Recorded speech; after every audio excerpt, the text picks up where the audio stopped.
खान हूँ। ये बहुत इंपॉर्टेंट वीलॉग है। सुप्रीम कोर्ट ऑफ पाकिस्तान का फैसला आ गया है। पहले मैं आपको मैंने पूरा फैसला जो है उसको पढ़ा है और थोड़ा सा टाइम लग गया है।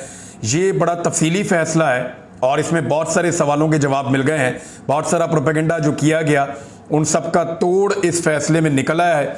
जिस खेल को शुरू किया था इम्पोर्टेड हुकूमत ने और उनके सहूलतकारों ने, उस खेल को इख्तिताम तक चीफ जस्टिस ऑफ पाकिस्तान जनाब उमर अता बंदयाल साहब ने पहुंचाया है। खेल वही था पुराना 1997 वाला, जहां पे अदालतों को तकसीम किया गया, जहां पे नवाज शरीफ ने अपने सियासी फ़ायदे के लिए और अपने ज़ाती फ़ायदे के लिए पाकिस्तान की अदलिया में तकसीम पैदा की, अदालत के ऊपर हमला कर दिया। गेम बिल्कुल वैसा ही था, लेकिन इस मरतबा वो कामयाब नहीं हो पाए।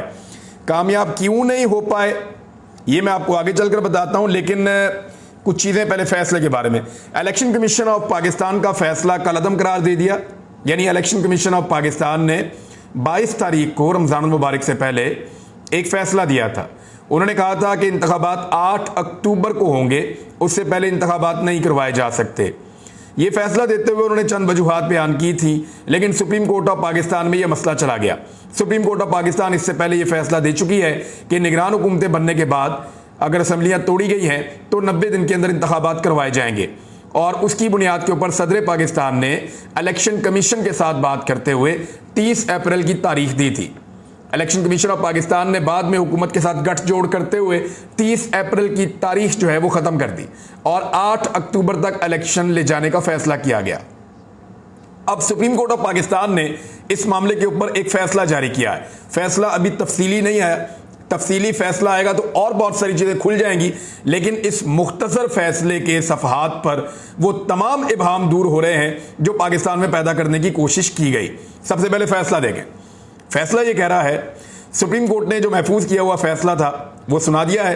रात बाद बड़ी साजिशें होती रही, सारी रात की जाती रही। कल सारा दिन वकला को टेलीफोन किए जाते रहे, वर्कर्स को फ़ोन किए जाते रहे कि पहुंचो सुप्रीम कोर्ट, ये कर देंगे वो कर देंगे, बैनर लेकर आओ, पोस्टर्स लेकर आओ। बहुत सारी चीज़ें ये हुई हैं, मैं आपको आगे चलकर बताता हूँ। इस वक्त तो रोना पीटना मचा हुआ है, मातम मचा हुआ है इस वक्त। लेकिन आपको जो खबर है वो मैंने पहले देनी है। खबर ये है कि फैसले के मुताबिक अदालत उज़्मा ने इलेक्शन कमीशन का 22 मार्च का फैसला कल अदम करार देते हुए पंजाब में 14 मई को इंतखाबात करवाने का हुक्म दे दिया। हालांकि ये पहले 30 अप्रैल को थे, अब 14 मई तक जाना पड़ा। फैसले के अंदर इसका तस्करा है कि ऐसा क्यों करना पड़ा। सुप्रीम कोर्ट ने अपने फैसले में करार दिया कि आइन इलेक्शन कमीशन को 90 दिन से आगे जाने की इजाज़त नहीं देता और इलेक्शन कमीशन ने 22 मार्च को गैर कानूनी हुक्म जारी किया। अदालत ने इलेक्शन कमीशन का 30 अप्रैल को पंजाब में इंतखाबात का शेड्यूल तरमीम के साथ बहाल कर दिया है। और अब कुछ चीज़ें हैं जो फैसला मैं आपको बताता हूँ।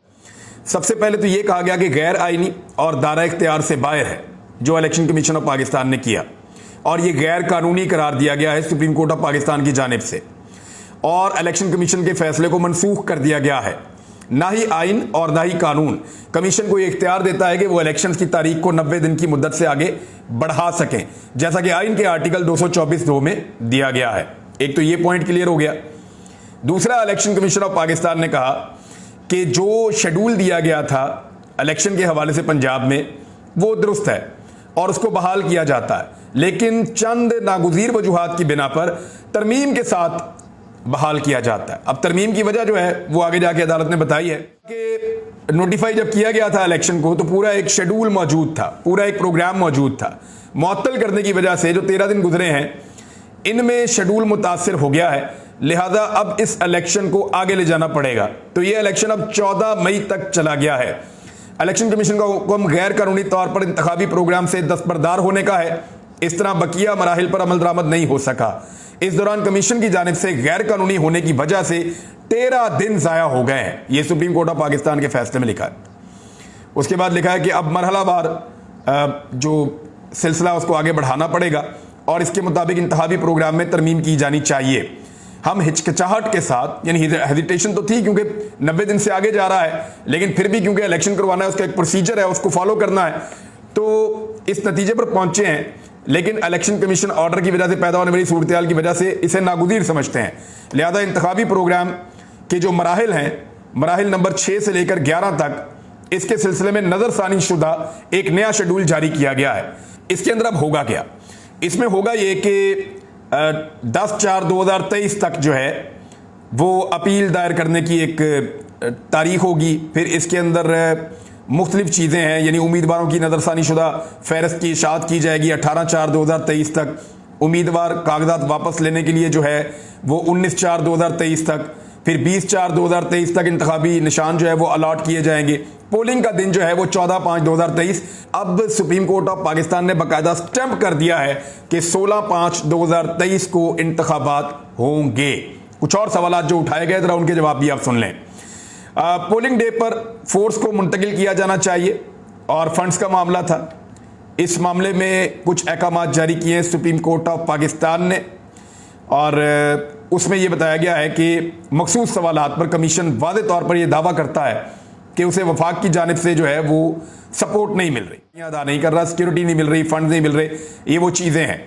तो इसमें जो 5वां पैराग्राफ है उसमें सुप्रीम कोर्ट ऑफ पाकिस्तान ये कहती है 10 अप्रैल तक ये जो हुकूमत है वफाकी, खैबर पख्तूनख्वा और पंजाब में इंतखाबात के लिए इलेक्शन कमीशन को 21 अरब रुपए के फंड जारी करेगा हर सूरत में, और अगर ये फंड जारी नहीं होंगे तो उसके ऊपर फिर अदालत दोबारा से हुक्म जारी करेगी और शहबाज शरीफ के लिए मुसीबत बन जाएगी, इसहाक डार के लिए भी मुसीबत बन जाएगी, वजीर खजाना, क्योंकि इसहाक डार खुद हैं।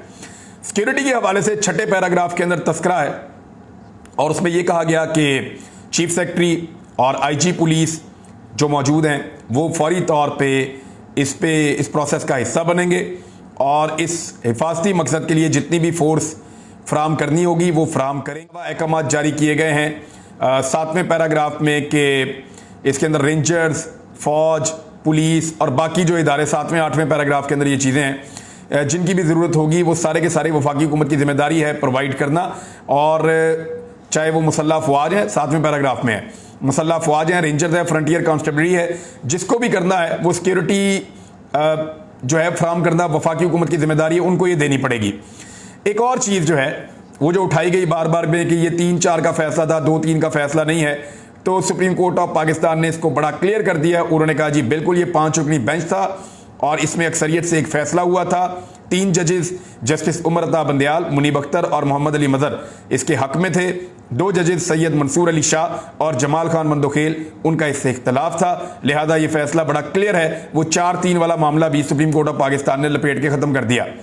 फिर साथ ही उन्होंने कहा कि हमारी तवज्जो एक और चीज़ पर दिलाई गई और ये भी कहा गया कि 4-3 है, उसके ऊपर उन्होंने बड़ा क्लियरली कह दिया, और साथ ही ये भी कहा कि जो एक कादी फ़ायद ईसा साहब और अमीरुद्दीन खान साहब इनका जो एक फैसला आया है 29/3/2023 का, उस हवाले से 2-1 की अक्सरियत से एक फैसला आया। उस फैसले को कहा जा रहा है कि वो सुप्रीम कोर्ट ऑफ पाकिस्तान का वो जो बेंच है जो ये सुन रहा है आज खुद नोटिस की समाअत और इलेक्शन के मामलात, उसके ऊपर असरअंदाज होगा। तो उसमें बड़ा क्लियरली कहा कि मौजूदा मामले की समाअत इस बेंच की तरफ से किसी किस्म के अक्सरियती हुक्म और मुशाहिदे से मुकम्मल तौर पर गैर मुतासिर है, यानी कादी फ़ायद ईसा साहब ने या उनके बेंच ने जो फैसला किया उसका कोई असर ये वाले फैसले के ऊपर नहीं पड़ सकता और ना है। अब ये भी क्लियर कर दी एक और चीज़।